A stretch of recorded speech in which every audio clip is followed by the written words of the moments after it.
If you have read the headlines about careers lately, right, and who has not, because like this world is crazy, no one at all would blame you for feeling fear or dread or actually total confusion, correct? But that's what we're about today, because we are going to spend the next 20 or 30 minutes talking about those headlines.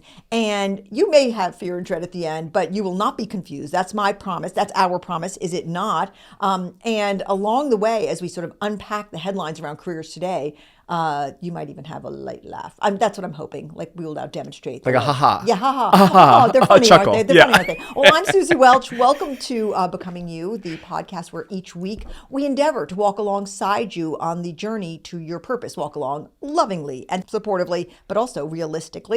I'm a professor of management practice at the NYU Stern School of Business. And I'm also the director of the Initiative on Purpose and Flourishing at NYU Stern. And I'm here today with my co-host on the Career Confidential sub-podcast of Becoming You, Dustin Liu, who is the Associate Director of the Initiative on Purpose and Flourishing at NYU. And actually, Dustin is actually, in his own right, something of an expert on... That's a big word, Suzy. I think you are. I'm going to bestow it on you. I'm ready. But I think you are, on AI in the workplace and Gen Z in particular, okay? We think about it a lot. We talk about it a lot. And actually, we have a conference coming up on it. Absolutely. So we're all in on that. All right, so today we're going to look at 5 big headlines on careers. These are all in the past 2 weeks or so. And I'm sure you've read these headlines, okay? If you are in any way caring about careers the way we do. And so let's discuss and debate. So Dustin, start us off. What's the first big headline? Okay, Suzy. So the first headline is from NBC News, and it says, mass layoffs continue amid AI efficiency push. Major companies, including Amazon and Dow, are cutting tens of thousands of jobs as part of restructuring tied to AI and automation.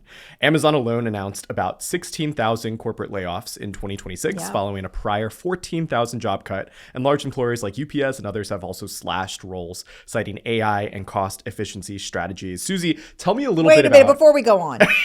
That's a lot of jobs. No, it's not just that, but like, you missed your calling as a newsreader. Okay? Oh, because my that goodness. voice is amazing. Okay, no, you're good. All right. So I feel like an auctioneer. So Yes. the headline is like big layoffs. What's your question? Big layoffs. So are these layoffs evidence of AI displacing jobs, or do you think that companies are using AI as some sort of efficiency excuse? I think it's the latter. Okay, tell me a little bit more. I do. All right, these layoffs are real. They're massive layoffs. They're almost coming in constant waves. Okay, it's like the ocean. It's not like it takes a break from 12 to 4 in the morning and the waves stop. I think this is what's going on. There's these waves of layoffs, in particular in large companies.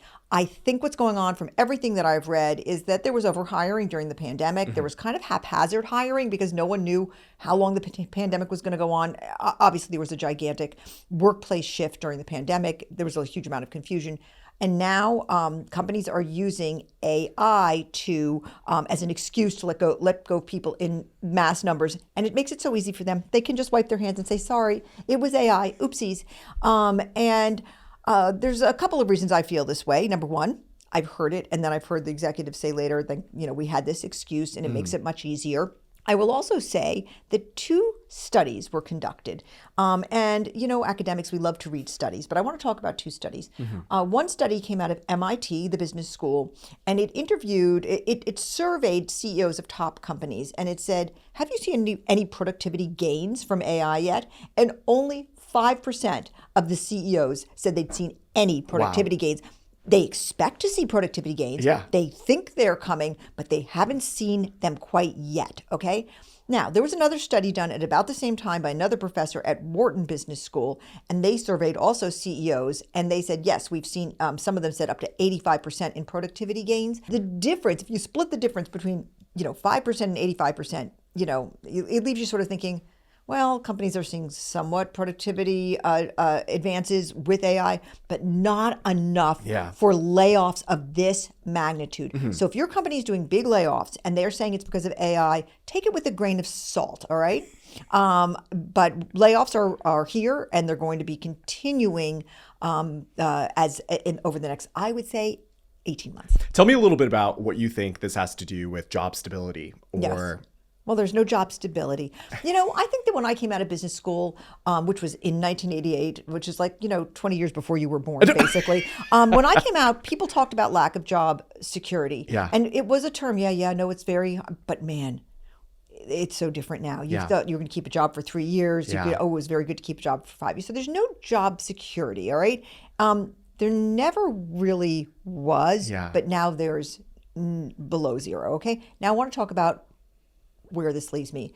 As you know, Dustin, all roads lead back to becoming you. All roads lead to becoming you. What's No, but the becoming you spot? I'm very, very sincere about this Yeah. because the reason why we've been talking about career headlines is that we have this methodology, Becoming You, which makes you future-proof, okay? Or that's what it's endeavoring to do. Yeah. It's saying this. It says, and you heard me say this to our certified coaches the other day when I was doing a training session with them. I said, if everything about the world is changing, if there's like a permanent earthquake going on, the only thing that you can know is how fast you run. Yeah. The only thing you can know is like, where's home, all right? And so if the world is radically changing, and it is, and I'm not a catastrophist, I'm really not. The world's really changing. I've got 4 adult children in this world. I'm watching their jobs up close.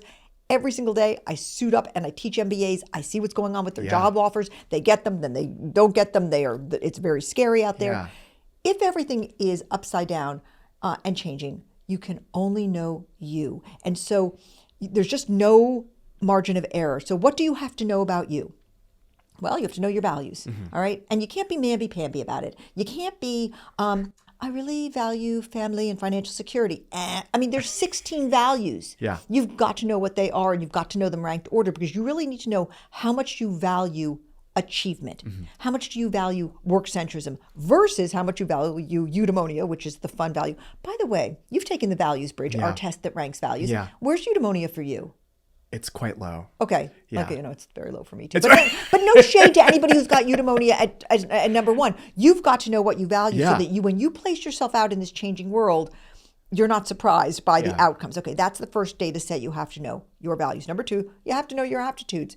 Not what your parents told you were good at, but what you are actually good at, what you are like. And there's tests for this. They're for $50, okay, with uscience.com. No skin in the game. Love those people. No financial arrangement with them. I think that's a very small amount to pay to find out what your cognitive aptitudes are, okay? We also have a test called Career Traits Compass, which tells you where you are on the continuum from being an individual contributor to a leader.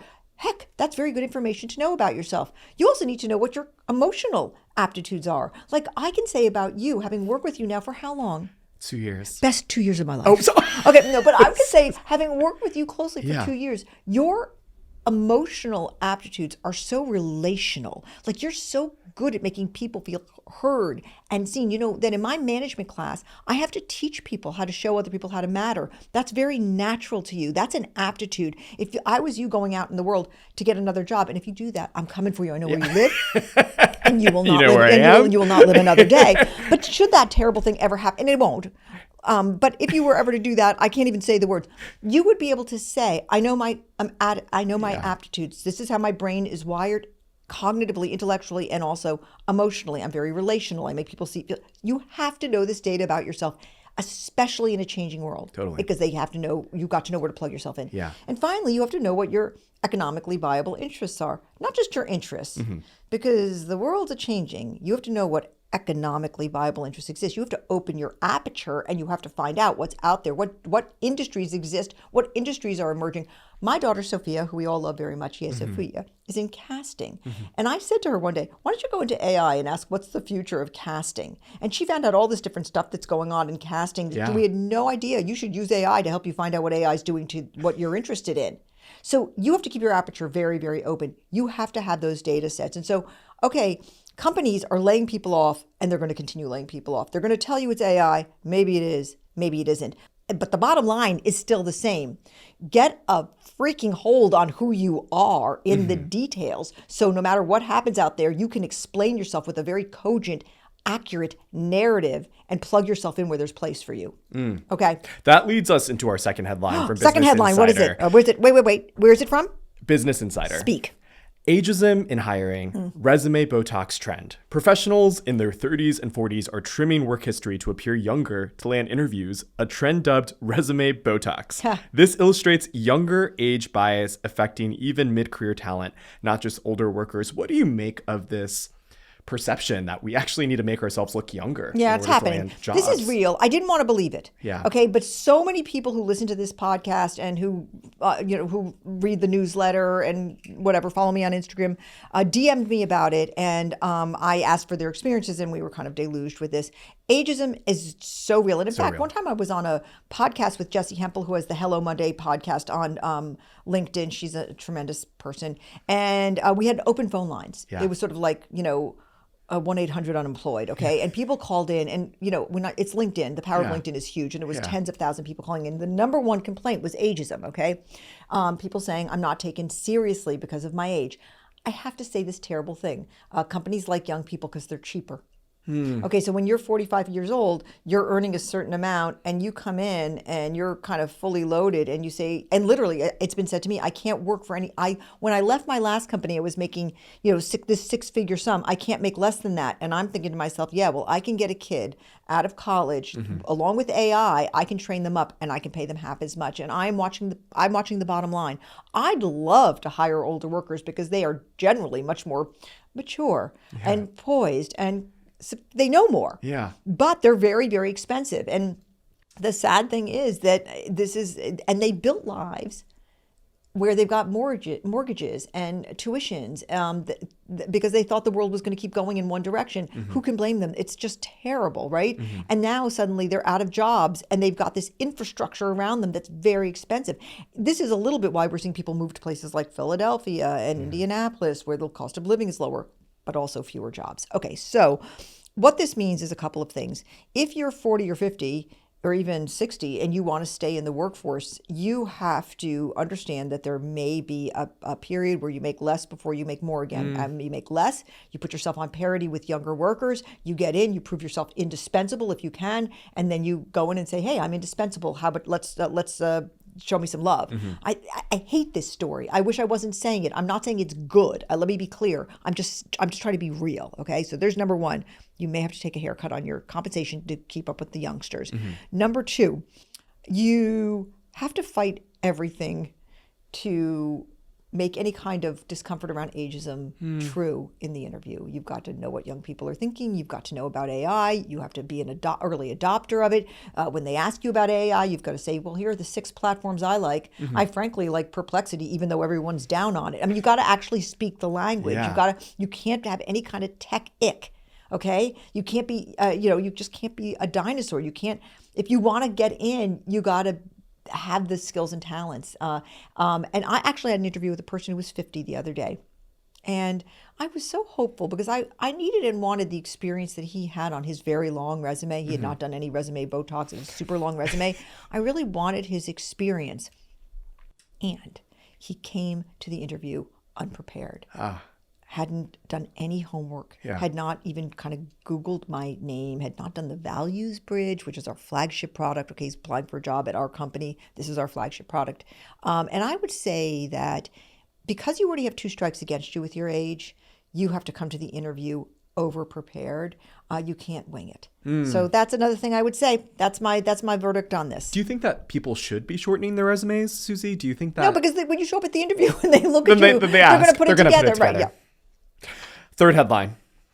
I'm going to put a few headlines together because there are a bunch of different headlines that have similar narratives, but basically the general gist is that AI has a dual narrative, job loss and job creation. Yep. So there's a growing narrative. Some reports warn that AI could replace millions of jobs. Others claim that AI will create more jobs than it destroys and shift career value towards skills that blend human and technical strengths. Suzy, where do you stand on this dual narrative? Yeah. Okay, so I come from a family of complete football fanatics, and on one side of the family, it's that the greatest team that's ever existed. Football? Yes, we're talking about football. Okay. Yes, in my family, everybody loves football. There's a big football. I'm not among them, but I respect them, and I'm not. Why would I talk against them? Okay. So one part of my family is just believes that the greatest team that's ever existed in the history of humankind is the New England Patriots. Okay. Patriots are everything. And then I have a side of my family that has a same exact opinion about the Buffalo Bills. All right. And we have a text thread where this is just, they're never going to agree that both teams are good. Okay, they're never going to agree. They're sort of sworn enemies when it comes to. I'm very happy when football season's over because the Bills versus Patriots conversation just ends. Okay, so this is what's going on in the field of economics right now about whether or not AI is going to destroy jobs or create them. And so there's a whole, I just got back from a conference in Miami. It was a lot of leading economists, it was a lot of leading business people, and there was a whole school of thought that was like, actually, in 15 years, AI is going to be so productive and destroy so many jobs that no one's going to be working and it's going to be universal income for everybody. Oh. And then there's the other half of the room is basically saying, the Buffalo Bill people are all saying, AI is going to create so many new companies and have so many productivity breakthroughs. We won't have enough workers and we're going to have to open up our borders. And like never the twain shall meet. Now, here's the thing. Just like I love members of my family that love the Patriots and members of my families that love the Bills, and you see the virtues of both. I see when they're talking, they have me convinced. Okay, the no jobs for anybody, universal income is going to, or there's going to be revolution in the streets. They're talking. I'm like, totally makes sense. I love their numbers and their statistics. That's absolutely immutable. Yeah. Then the other side starts talking, and I'm like, holy crow! Of course they're correct. All right, so. Let's split the difference. All right, right now, we don't know. I would say you have to pray that the first scenario does not occur because a societal displacement of people not having jobs is terrifying. I mean, when people don't have meaningful work, it can be very disruptive to the culture and society, right? So, an attack on their purpose. And total. Yeah. And in fact, there is a fascinating sociological, cultural school of thought that the Crusades, where many people needlessly died, the Crusades were created as a jobs program by the Catholic Church because men were out of work. And so they said, let's just start some crusades to put them back to work. That ended very poorly for everyone as well. Okay. Yeah. So let's pray that the first scenario does not happen. Let's hope that if it does happen, that universal income is the answer and we find other things for people to do with their lives. But there's also a chance that the other one does. But you have to act. You have to hope for the fact that there's going to be wonderful new jobs and people are going to have their choices of jobs. You've got to hope for that. Wouldn't that be a beautiful thing? Yeah. People coming out of school, people just like saying, wow, the economy is flourishing and growing. That's what you and I, that's our business, Purpose and Flourishing. Absolutely. Hope for that. But we have to prepare for the fact that it's the other way. And in fact, of course, because of that, repeat after me, all roads run back to becoming you. All roads lead back to becoming you. But I think you got to really know yourself. Yeah. And I think you have to be clear-eyed about the fact that nobody knows. And great experts with big brains on both sides strongly disagree about what scenario is coming. We're living in a time where people will look back at it and say, wow, there was like a fork in the road and no one knew. Yeah. And I mean, I'm talking about some of the smartest people in the world sitting there saying, talking about two separate scenarios of which there's no overlap. Absolutely. Okay, so that's where I'm on that. And I think historically, when we think about new technologies,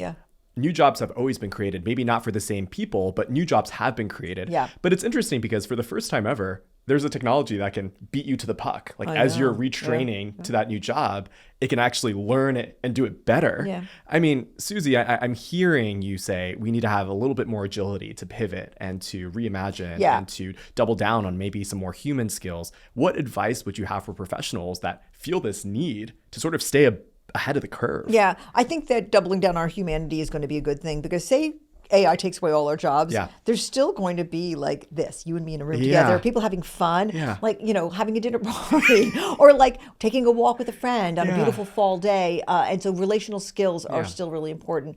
I will say my hope for all of this in the economy is that business has always been born out of people having problems, like having a problem and then figuring out how to solve them, okay? And so people are always going to have problems and then somebody's going to come up with an idea about how to solve it. That's how business keeps on going. Yeah. So I believe in the ingenuity of people. I believe in the desire to build, the yearning that we have to take flight. And so I hope that saves the day. I think it will. All right, let's move on to our next headline. Yes. From the Washington Post. Okay, I'm serious. Trade workers surpass college grads in job security. For the first time in decades, trade workers with associate degrees show lower unemployment rates than college graduates, driven by AI impacts on white-collar jobs and demand for hands-on skills.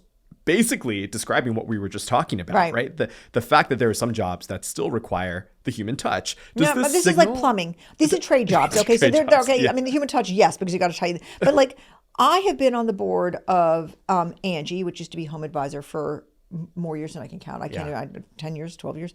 And I remember back before AI was even a glimmer in anyone's eye. Maybe some guy or woman at MIT knew that it was coming, but nobody else did. Angie is an online marketplace where your house, your kitchen sink springs a leak, and then you go online to Angie and you put in that you need a plumber, and then plumbers come and say, I'll come, and you set up having your plumber come and so forth. So it connects consumers with tradespeople. Yeah. For the first 5-6 years I was on the board, all we talked about was the shortage of tradespeople. We actually thought about starting like a special university, a training school, so that we could increase the number of plumbers and electricians and carpenters. There was just a massive shortage. And these are high paying jobs. They're actually like, middle class jobs with a lot of security. AI is not going to replace them anytime soon. I mean, AI can do a lot of things, but it cannot build your house. It cannot unclog your drain. It cannot it cannot wire your kitchen. Okay. Yeah. And so there is definitely, what this article is saying, a movement towards probably parents and high school counselors saying, hey, how about trade school? And instead of people sort of saying, oh, it's got a bit of an ick, I want to be white collar because my family was blue collar and I want to go white collar, they're saying, sounds good to me. And so I think this is fascinating. I think that the statistics in that article shows that actually unemployment, if you want job security, the trades are where to go. Yeah. There's a lot of cultural stigma around blue collar jobs and what they mean for your future that will have to change, okay, for this to continue. Do you feel like it is changing? People will follow the money. That is the history of, that's a history of economics. Yeah. And so if there is security, and these are kind of, they can be great jobs. You have a lot of freedom. You've got your truck. You go when you want. You work what days you want. I mean, there are a lot of these individuals in the trades are individual operators, and they run their own businesses. And so we shall see which way it goes. I do think there's a little bit of a disconnect between where the money is and the job security, because you can be a plumber and make more than a kid who majored in art history at Princeton coming out of the gate. And probably for decades to come. And people will go that way if that's the case. But there is still the narrative, the American narrative, that a professional job, a desk job, has got more cachet. Yeah. And maybe that will change. We'll see if that changes. Yeah. I mean, I'm curious, when you're hearing all these headlines, when you're noticing the changes in the world, what does career success even look like now? Is it stability? Is it maybe another road to becoming you, alignment with your values? What do you define as career success? I don't think people are talking about career success as much as they used to. They're just talking about success. Period. I think that's Gen Z-ish. That's their influence, okay, is that career success used to be very clear. Like when I came out of business school, what career success is, you were making a certain amount of money by a certain age and you had a certain title. But I think now success is looking a lot more holistic for a lot of people, which is, am I living my values? Is my life in balance the way I want it to be? Of course, everyone has a different opinion about balance. Awesome. All right. Suzy, let's move on to our last headline, which is a real headline. It comes from a blog that covers remote work, Remotive, and it reads, remote work is still a battleground. Remote work remains central yet polarized. Many firms push return to office mandates, while workers, especially those with disabilities, working parents, and neurodivergent professionals, argue that flexibility is essential to livelihood and inclusion. Suzy, we talk about remote work all the time. Yeah, just read that headline. Read that headline again. Remote work is still a battleground. Yeah. Okay. I have a story. I teach a class. I teach two classes. I teach Becoming You, which is the class I'm more known for, but I also teach and love teaching a class called Management with Purpose. It's a survey class. It's 14 weeks long, and we march through all the things a manager needs to know. It's like, what it takes to be a good manager. Well, I teach how to hire, how to fire, how to build a great culture, how to make managerial decisions, how to manage a crisis, all those things. So yesterday was the first day of me teaching this to the MBAs. And I, after I sort of do a song and dance about how management is a very noble and magnificent profession and how much I'm excited that they're in the class. And I am. I love to, you love this class. I love teaching this class. I love it. Because I've made every mistake a manager can make. And so I love saying, please learn from my mistakes. I love when you throw a picture of you up and you're like, well, let me tell you about my mistake that I've made. Because I don't want them to make them. Okay. I wish somebody had done it for me. But anyway, last night I introduced this class to my students and I marched through everything I was going to teach, okay? First week I teach introduction. Second week we do a 2-week module on building and maintaining and protecting a healthy culture. Then we move on to best practices in hiring. Then we talk about how to fix a broken team. After that we talk about how to let somebody go properly. We move on to a 2-week module on decision making. I'm walking through it, and at the end I say to the class, any questions? Is there anything at all that is not in this curriculum? By the way, in this curriculum, I teach a whole module on how to show people that they matter, because that's a real managerial skill that has to be taught. It doesn't come naturally to most people. Okay, so I go through the whole thing and I say, is there anything that's missing from this curriculum? I'm always open. I mean, this is a pretty tightly knit curriculum. You know how I've worked on creating it, but I'm always open to teaching anything else. Is there anything else that belongs in this curriculum? Hand goes up, and I say yes. And the student says, are you going to teach us about remote work? And I said, what exactly about remote work? And he said, well, what if we want to work remotely and our bosses don't want us to? And I said, well, there's a different class for that, okay? That's Becoming You, right? Because that's where you learn about what you want to do with your life. But this is a class for managers. Yeah. And so I will certainly talk about, we have a whole class on how to have best practices in meetings, which is where you spend most of your day. I will certainly talk about the challenges of conducting meetings when some people are in the room and some people are remote. But I am not going to be necessarily in this class sort of advising you on what you do about remote work. I will be coming at it from a managerial lens. He looked very, very disappointed. So I took this moment and I said, okay, I do this in every class. I'm just very curious. How many of you would like to work remotely? And still, okay, this is a few years out of the pandemic, 50% of the hands really? ran up. 50% of the room? 100% remote? Yes, Wow. That's right. And so remote work, so to get to this headline, is remote work a lightning rod? It is. It never was, okay, for people like me who had our whole careers where it wasn't even an option. No one ever thought about it. Like, I had 4 children and all 4 of them could have strep and I didn't stay home and try to work from home, okay? It just didn't work that way. And then the pandemic changed everything, where we suddenly realized, gee, I could work all day and have my dog right next to me. Yay. And there's so many great things about remote work. I totally get it. Because people got a taste of it, it is going to be a lightning rod. It is. Now, more and more companies are saying, come on back in. to the office. Look, JP Morgan. We're 5 days in. Right. We are 5 days in. We're a startup. We're an entrepreneurial startup. We need everybody in the room. That's my opinion. As long as I'm running the show, that's what it's going to be. But we're going to have to experiment with that as we grow, because we're going to hit a wall with it, I'm sure. But I think that it's going to be a lightning rod from here on out. And every manager is going to have to learn how to navigate it. And so will every individual. Once again, all the more reason to know your values. How much there's a value called work centrism, which is how much you want to organize your life around work. And there's a value called achievement, how much professional success, really, or sort of seen success matters to you. Really, really good to get clear with yourself on those things. So I 100% think remote work is a lightning rod. And of course, like all the other questions, got to know yourself. All roads lead to becoming you. All right, that is it. Those are our 5 headlines. I had fun. I hope that people had a light laugh. Ha ha. But also learned some stuff. Absolutely. Okay, the career landscape is filled with landmines. Yeah. I mean, it's blowing up every day. I mean, if there's a headline tomorrow that had some kind of shocking career thing, I'm sort of shock proof with careers now. I mean, because it's changing so much. But that's why it's such a fun and exciting and interesting world to be in. And I'm really glad I'm in it with you, by the way. Absolutely. All right, I'm Suzy Welch. This has been Becoming You. This has been a Career Confidential version of Becoming You. If you want to learn more about Becoming You, please go to becomingyou.labs.com or SuzyWelch.com. Please subscribe to our totally free newsletter and listen to this podcast. I'm so glad you did, and I hope to see you next week. Dustin, thank you so much. Thanks for having me again, Suzy. All right.